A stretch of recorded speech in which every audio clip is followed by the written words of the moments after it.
They went after, and I know this because I had my hands literally on the paperwork for these sort of things.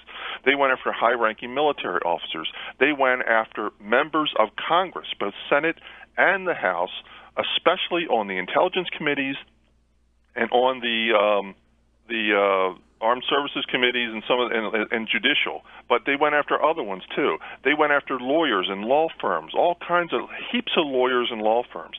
They went after judges.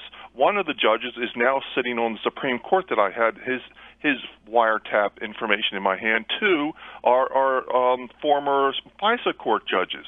They went after State Department officials. They went after people in the executive service that were part of the White House, their own people. They went after anti-war groups. They went after U.S. companies that do international business, business around the world. They went after U.S. banking firms and financial firms that do U.S. International business. They went after NGOs that, like the Red Cross and people like that go overseas and do humanitarian work. They went after a few anti-war civil rights groups. So, don't tell me that there's no abuse, because I've had this stuff in my hand and looked at it. And in some cases, I literally was involved in the technology that was going after this stuff. And when I said to Overman, I said, my particular thing is high tech, and what's going on, is the other thing, which is the dragnet. The dragnet is what Mark Klein is talking about, the terrestrial dragnet. Well, my specialty is outer space. I deal with satellites and everything that goes in and out of space. I did my spine via space. So that's how I found out about this.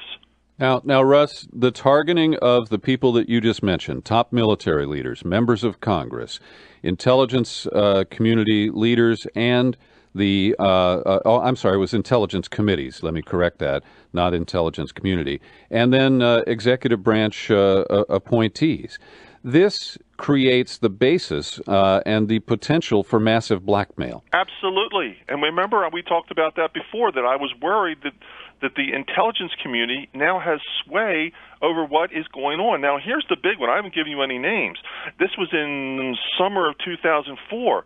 One of the papers that I held in my hand was to wiretap a bunch of numbers associated with a 40-some-year-old wannabe senator from Illinois.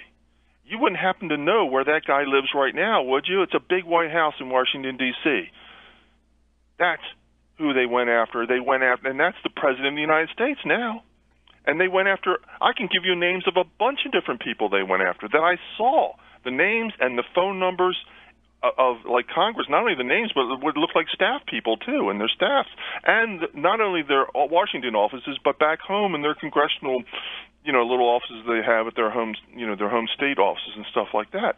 This thing is incredible what NSA's done. They've basically turned themselves, in my opinion, into a rogue agency that has J. Edgar Hoover capabilities at a monstrous scale on steroids.